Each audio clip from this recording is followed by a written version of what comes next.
कहानी की शुरुआत में हम देखते हैं कुछ लोग माउंटेन पे हाइकिंग कर रहे हैं। हाइकिंग करते वक्त इनका एक्सीडेंट हो जाता है और सारे लोग मारे जाते हैं। इसके बाद हम देखते हैं फिल्म की लीड कैरेक्टर एलिस को। एलिस यहाँ पे खुद की कहानी बताना शुरू करती है। एलिस की कोई ज्यादा दोस्त नहीं है, उसके तो अपनी फैमिली के साथ भी अच्छे रिलेशन नहीं है। एलिस अपने बॉयफ्रेंड के साथ लंदन में रहती है और इसका बॉयफ्रेंड एक इंजीनियर है और एलिस भी एक सॉफ्टवेयर इंजीनियर। एलिस एक साधारण सी जिंदगी जी रही है जो उसे पसंद नहीं। एक दिन जब एलिस अपने काम पे जा रही थी तो उसे रास्ते में एडम दिखता है, जिससे वो अट्रैक्ट हो जाती है और उसे एक तक देखती रहती है। इसका ऑफिस पीछे था, लेकिन ये काफी आगे निकल जाती है ये देखने के लिए कि एडम का ऑफिस कहाँ है। दिन भर एलिस एडम के बारे में सोचती रहती है। लंच टाइम के बाद एलिस एडम के पास जाती है, जहाँ पर एडम भी उसे देख लेता है और वो भी उससे अट्रैक्ट हो जाता है। और इसके बाद एडम उसे अपने घर रहा नहीं जाता, तड़प ही ऐसी है ना। नहीं, लेके जाता है और यहाँ पे दोनों इंटीमेट होते हैं। दरअसल गाइस, ये कहानी हमें एलिस ही बता रही है। यहाँ पे एडम कहता है कि कल भी आना। एलिस कहती है कि मैं नहीं आ सकती, मुझे काम है। एडम कहता है कोई नहीं, आज रात ही आ जाओ। और इस पर एलिस चुप रहती है। एलिस ने अपने बॉयफ्रेंड को चीट किया है, इसलिए उसे बहुत गिल्टी फील हो रहा है। उसका जो रूटीन था वो उसे कंटिन्यू करना चाहती है। अगले दिन एक बुक शॉप पर उसे एडम की तस्वीर दिखती है। दरअसल एडम पे बुक लिखी गई थी क्योंकि वो एक बहुत बड़ा हाइकर था। हाइकिंग करते वक्त एक बहुत बड़ा एक्सीडेंट हो गया था, जिसमें काफी सारे लोगों की इसने जान बचाई थी। ये सब देखकर एलिस एक बार फिर से उससे इम्प्रेस हो जाती है और एडम के पास चली जाती है और यहाँ पे ये फिर से इंटीमेट हो जाते हैं। एलिस उससे उस एक्सीडेंट के बारे में पूछती है जो उसने बुक में पढ़ा था। एडम कहता है कि उस एक्सीडेंट में कुछ लोगों को तो मैंने बचा लिया, लेकिन काफी सारे लोग मारे गए, जिनमें मेरी गर्लफ्रेंड भी थी।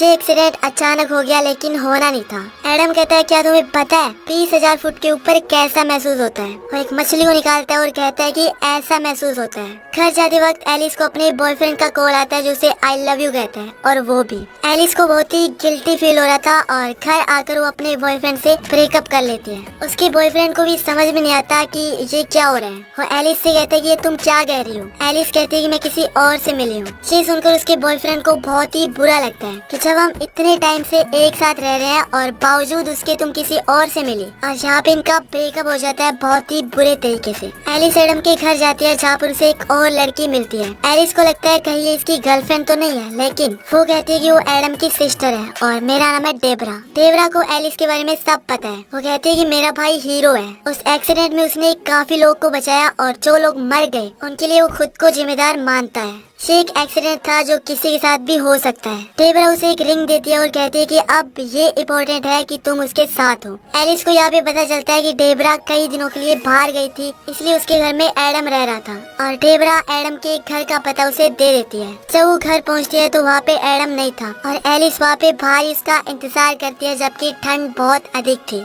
एडम जब घर आता है तो उसे देखकर बहुत खुश होता है और ये रात इनके लिए खुशियों की सौगात थी। जब सुबह होती है तो एडम का इंटरव्यू लेने के लिए एक जर्नलिस्ट आती है। एडम नीचे इंटरव्यू दे रहा था और तभी एडम के लिए फोन आता है, जिसे एलिस उठाती है। सामने से कोई नहीं बोलता और ये थोड़ा अजीब था एलिस के लिए। एलिस जब ऑफिस जा रही थी तो एडम इंटरव्यू के बीच से ही खड़ा होकर उसके पास आता है और कहता है आज दिन भर वो तुम्हारे बारे में सोचने वाला है। एलिस कहती है मैं भी। इसके बाद एलिस अपनी दोस्त से मिलती है, जिसे वो बताती है कि वो एडम के साथ बहुत खुश है और उसकी जिंदगी पूरी तरह से बदल चुकी है। उसकी दोस्त कहती है कि सिर्फ अट्रैक्शन है, ये अच्छी रिलेशनशिप होगी ये कहना अभी श्योर नहीं है। लेकिन एलिस को ऐसा नहीं लगता। उसे लगता है कि उसे अपना सच्चा प्यार मिल गया। एलिस अपनी दोस्त से मिलने के बाद जब एडम के पास जा रही थी तभी रास्ते में कोई उसका पर्स छीनकर भाग जाता है, लेकिन एडम भी एलिस से मिलने के लिए आ रहा था, इसलिए वो सब देख लेता है और उस आदमी को पकड़ लेता है और उसे बहुत मारता है। इतना मारता है कि अगर एलिस उसे ना रोकती तो उसे जान से ही मार देता।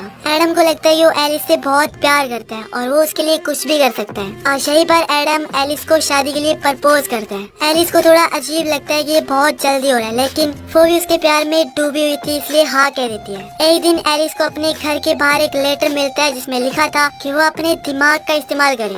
आखिर वो एडम के बारे में जानती क्या है। एलिस को ये काफी वियर्ड लगता है और वो एडम को ये दिखाती है। साथ में वो ये भी बताती है कि उसके पास एक फोन कॉल आया था जिसमें कोई भी बात नहीं कर रहा था। एडम कहता है कि तुम इस पे ज्यादा ध्यान मत दो, अगर फिर से ऐसा कुछ हुआ तो मुझे बताना। और इसके बाद ये दोनों शादी कर लेते हैं। होते हैं। एडम प्लान बनाता है कि वो अपनी शादी को सेलिब्रेट करने के लिए हाइकिंग के लिए जाएगा। कपड़े चेंज करते वक्त एलिस जब न्यूड होती है तो एडम उसकी फोटो निकालना चाहता है। एलिस शर्मा रही थी लेकिन फिर भी वो कॉन्फिडेंटली फोटो निकालने के लिए कहती है। फोटो लेने के बाद एडम यहाँ पे एक फ्लेयर गन से हवा में फायर करता है। एलिस उससे पूछती है कि तुम्हें ये गन यहाँ किसने लानी थी। एडम कहता है कि ये फ्लेयर गन है और ये यहीं पे चर्च गेट पे रहती है। ये फोटो एडम ने स्टेचू के पास निकाली थी और इस सीन को आप याद रखिएगा क्योंकि यही सीन आपके होश उड़ाने वाला है। इसके बाद ये ट्रेकिंग करते हैं और एडम एलिस से कहता है कि तुम अपने हनीमून को कभी नहीं भूल पाओगे। ट्रेकिंग शुरू करते हैं और रात हो जाती है लेकिन इनका सफर जारी था। आगे चलने पर इन्हें एक घर मिलता है जो कि इनके लिए ही था क्योंकि ये एक सरप्राइज था जो एडम ने एलिस को किया और ये सरप्राइज एलिस को भी बहुत पसंद आता है। घर के अंदर एडम एलिस के लिए ड्रिंक बनाता है और फिर एक कपड़े को हुक से बांधकर एलिस के गले में डाल देता है और इसके बाद ये दोनों इंटीमेट होते हैं। एलिस कहती है कि उस दिन मैंने अपना सारा कंट्रोल छोड़ रखा था। मेरी सांसों में भी एडम का कंट्रोल था और ये मुझे काफी अच्छा लग रहा था। ऐसे कई दिन गुजर जाते हैं और एक दिन फिर से एलिस को एक लेटर मिलता है जिसमें लिखा था कि उसने एडम से शादी करके बहुत बड़ी गलती की है।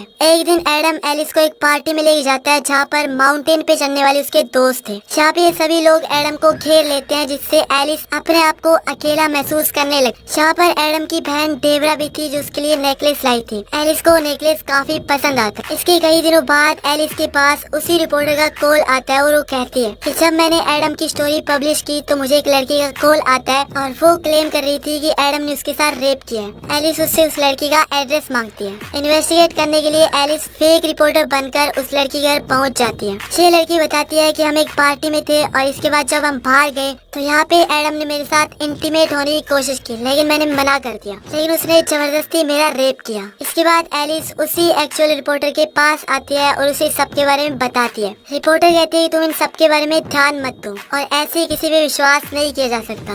इसके बाद ये दोनों यहाँ से चली जाती है और हम देखते हैं कि यहाँ पे इन पे कोई नजर रख रहा था। एलिस इन सबके बारे में सोचती रहती है। उसे लगता है कि उसने कहीं ये शादी करके गलत तो नहीं किया क्योंकि वो एडम के बारे में कुछ ज्यादा जानती नहीं। एलिस को ख्याल आता है कि ऊपर एक कबर्ड है जो हमेशा लॉक्ड रहता है और जब उसे खोलती है तो उसमें कई सारी लड़कियों के लेटर्स थे। एक लड़की ने लिखा था कि अब वो एडम के साथ नहीं रह सकती। एडम जो भी चीजें करता है वो बहुत ही एक्सट्रीम है और वो ये सब नहीं कर सकती। एलिस लेटर पढ़ी रही थी और तभी वहाँ पे एडम आ जाता है लेकिन एलिस कबर्ड को बंद कर देती है। ये जल्दी जल्दी इसके पास आती है और कहती है कि आज उसने उसे बहुत मिस किया। एडम भाप जाता है कि कुछ तो गड़बड़ है। इसके बाद लंच करते वक्त एडम उसे कहता है कि कल तुम कहाँ थी, मैंने तुम्हारे ऑफिस फोन किया था। एलिस कहती है मैं अपने क्लाइंट के साथ बिजी थी। एडम उससे उस नेकलेस के बारे में पूछता है। एलिस कहती है तुम्हारी बहन ने दिया है। एडम उससे काफी सारे सवाल जवाब करता है जिससे एलिस चिढ़ जाती है। यहाँ पर एडम का दोस्त आता है जो इंटरव्यू के लिए उसे ले जाता है और इसके जाने के बाद एलिस उन लेटर्स को पढ़ना शुरू करती है जिसमें उसने लिखा था कि वो तुमसे ब्रेकअप करना चाहती है।